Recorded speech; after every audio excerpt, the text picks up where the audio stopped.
Am I the asshole for blowing up at my parents for something my adult sister did? I, 26F, have a sister, Amy, 28F, who has always had a difficult relationship with food. She was bullied as a kid and turned to food for comfort. As an adult, she still struggles with self-control, especially around things she finds appetizing. Our parents have never set boundaries with her around food, and that's carried into adulthood. She currently lives with them, and they do all the grocery shopping and cooking. My husband, 28M, recently had a birthday, and I planned a surprise party. I sent him out of the house for a few hours so I could set up and ask my parents to come help. I specifically asked them not to bring Amy. Setting up involved putting out snacks, drinks, and a homemade cake with frosting. They showed up with Amy anyway, saying it wouldn't be fair to exclude her. I gave her a few small tasks and specifically asked her not to touch any of the food until guests arrived, but I was too busy to keep a constant eye on her. At one point, I went into the kitchen and found Amy with the fridge open, eating the frosting out of the mixing bowl. She had eaten nearly half of it. As soon as she saw me, she burst into tears and said she only meant to try a little but couldn't stop. My parents heard us and came in. My mom said it wasn't that big of a deal since the cake was untouched and I still had enough frosting for a crumb coat, but I had planned to do specific cake decorations, and now there wasn't enough frosting. I didn't have the time or ingredients to make more. My dad suggested going to the store to buy a tub of pre-made frosting, saying it was the same thing. I explained my husband tries to avoid a lot of the ingredients found in store-bought frosting and wouldn't want that. My dad said to just not tell him since he wouldn't even know the difference. That suggestion was super frustrating to me. I told my parents that they couldn't convince me that this was no big deal, and that they had allowed this by not setting boundaries with Amy's binge eating and by bringing her to set up. They told me to back off and be more sensitive to my sister, and that it wasn't her fault. I responded by saying that I was more angry at them, because at least Amy felt bad while they were trying to downplay the situation. They got upset and said it wasn't fair to blame them for Amy's choices, and that she was an adult and they can't control her. They also said that they were trying to help by giving suggestions, and that I was being stubborn by shutting all of them down. They ended up leaving, and now they're giving me the silent treatment, even though Amy has apologized for eating the frosting. Am I the asshole for involving them in this? Not the asshole. You knew this could be a problem. You asked your parents to leave Amy at home. Your parents refused. You asked them to keep her out of the kitchen. They refused. Amy ruined your plans for the cake and your parents gave unhelpful suggestions. And they're mad because, you were right? Because you spoke up? Nope. Not the asshole because you requested that they not bring her to help set up and they did. When they brought her, one of them should have stayed with her. That being said, Amy is now 28 and aware of her problem. She has to own that. If she's not in therapy, that's something that she needs to be in. She should have declined coming if she thought she wouldn't be able to control herself. Not the asshole. Amy can apologize all she wants, but she's a grown woman who chose to do exactly what you asked her not to. She's an AH, and so are your parents. Enjoy the silence. When they eventually call, ask them first thing if they're calling to apologize. If not, say, bye, and hang up. Gee, I wonder why they didn't want to exclude Amy from the setting up. Could it have been because she would have binged on their refrigerator goodies while they were at your house? Go and see, they're not helping either situation by enabling. Not the asshole. Yes, she's an adult, but as this has been ongoing since childhood, of course your parents are to blame. They did not get her the help she needed as a kid. Now, they excuse and enable her behavior. Yes, she has a mental illness. But that doesn't excuse her or them from consequences of the actions her mental illness causes. She needs help, like serious help, like a live-in program. This is very extreme. Not the asshole. Your parents should have done something about Amy's eating disorder when she was a kid, and now they're claiming she's an adult, so they can avoid responsibility for their fuck-up. If Amy is actually sorry, she'll get help so she can stop doing things like this. If your parents were actually sorry, they'd admit their fuck-up. Am I the asshole for calling myself, 18F, disabled in front of a disabled person? 2 weeks ago, I started an internship at a data analytics firm. Apparently at the beginning of every summer they hold a barbecue to welcome the new interns and give them a chance to get to know everyone outside of work. The barbecue was held at my boss's house and about 25 people were expected to come. My boss had set up a volleyball net, and after everyone was finished eating, people started teaming up and heading over to play. One of my coworkers asked me to join their team, but I politely declined. I explained that I have a disability and couldn't play. I didn't explain much further because the disability that I have is an extremely rare genetic disorder that is difficult to explain, so I usually just keep it pretty bare minimum. If people want to ask about it, they always do. Well, one of my other coworkers is disabled and uses a wheelchair. She was close enough nearby to hear what I said and shot me a real dirty look when I said I had a disability. She said that there was no possible way I had a disability, because she sees that I walk fine and have no observable impairments. This caught me a little off guard, because I have never had anyone question whether I was truly disabled or not. I explained to her that I was born with a genetic deformity, and that the bones in my legs had formed incorrectly. I told her that I had many surgeries growing up, and I was in the hospital so often that I had to do school online. She asked me why I even needed those surgeries, so I explained that my knees dislocate very easily and I had difficult walking without popping a knee out. So I spent 7 years having surgeries and in recovery to get me to the point where I could walk again. But I can't do a lot of things that others can. I can't run, I can't jump, I can't pivot easily, and I definitely can't play sports. I always joke that if my life depended on it I could run, but I wouldn't make it more than a block. She argued with me back and forth and said that my condition isn't really a disability. I feel really bad. I have always classified it as a disability because I don't know what else to call it. I never thought that it would be offensive to others. Either way, my coworker stormed off and I decided to just go home. So am I the asshole for calling myself disabled in front of my disabled coworker? Not the asshole. I was born with a genetic deformity and I am classified as disabled by the ADA. If your deformity limits life activities, it is considered a disability. Not being able to run or jump definitely sounds like limitations to me. The fact that you have never run into this issue before tells me that most people would agree. Not the asshole she can't gatekeep disabilities. Sounds like you did a decent job explaining to her but you didn't truly need to share that much info. It could have been 100 other diagnosis options and it still wouldn't have mattered. Still wouldn't have been her business. Not the asshole, but they're a raging one. They don't get to decide what is and isn't a disability, and not all disabilities are visible ones. If they keep harassing you for your disability being fake, you should report them to our.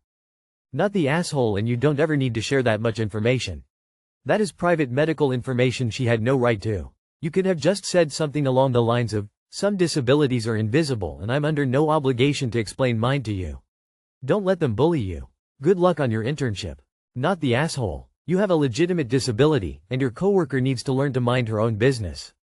Not the asshole. A disability is by definition a body that works differently than a standard human body.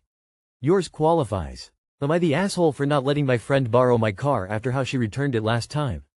I, 27F, have a decent used car that I worked hard to pay off. It's nothing fancy, but it runs well and I take really good care of it, regular maintenance. I keep it clean, no smoking, no trash left inside, etc. I've always been a little protective of it because I rely on it every day for work. A few months ago, my friend, 29F, let's call her Sarah, asked to borrow it for a weekend trip because her car was in the shop. I hesitated but said yes because we've been friends for years and I wanted to help. She returned it 2 days later with less than a quarter tank of gas. I'd filled it before giving it to her, fast food wrappers in the back seat, dirt all over the passenger floor, and the cherry on top. A mystery scratch on the back bumper she swore was already there. It wasn't. I didn't say much at the time because I hate confrontation, but I was honestly pissed. Especially because I expected more out of someone who I am friends with. Flash forward to this week, she texts me asking if she can borrow my car again for a different trip. I told her no, very politely, and said I just wasn't comfortable loaning it out anymore. She seemed to have gotten upset with me and was saying things like, "Are you sure you can't just help me out? I feel like that's what friends do for each other, like I feel like she's guilt-tripping me IDK." I responded initially but now I'm waiting to reply to her. But now I'm getting messages from another mutual friend saying I'm being too uptight and that it wouldn't kill me to help her out, just this once. I feel like I'm being guilt-tripped for setting a boundary after already being taken advantage of once. Am I the asshole for refusing to let her borrow my car again? I really don't get when people call others out for not doing something. Why don't they lend her their car, their Metro card, whatever? Or, here's a novel thought. They have rental cars. I know, what a wacky idea. But it might be better to keep friends if she rented a car. Not the asshole. If she insists, tell her you need $1,000 cash deposit, for cleaning, mystery scratches, etc. Friend, I've already helped friends one out by loaning her my car X weeks ago. It was loaned to her clean, with no damage and a full tank of fuel. It was returned dirty, full of rubbish and dirt, scratched and only a 1/4 tank of fuel. I will not be lending my car to anyone again as a result. Feel free to lend friend one your car. Not the asshole. Not the asshole. The answer to that text is, I already loaned it to her just the once. The way she treated it ensured it will be just the once. Nah, I'm not lending my car out to anyone. There are lots of cheap rental companies out there, or public transport is great, have a good trip. Don't back down. She's not your friend, and she's obviously already talking shit about you behind your back. Ta. Not the asshole at all. It's just common courtesy to return someone's car clean, with a full tank, and in the same, if not better, condition you got it. That's the bare minimum as a thank you for trusting someone with your car. She didn't respect that the first time, so no, she shouldn't borrow your car again. Ta. And never ever let anyone drive your car that's not you. If they get into any trouble, regardless of, it wasn't their fault, insurance won't see it that way and you'll be on the hook for all damages. And without a car. My wife and I drive each other's cars sometimes, but we're also registered drivers of each other's cars with our insurance. And also, it's never, just this once. I'm almost positive she said that first time, and look what happened, she's back again. I'd even hazard a guess there's no actual reason she can't use her own car.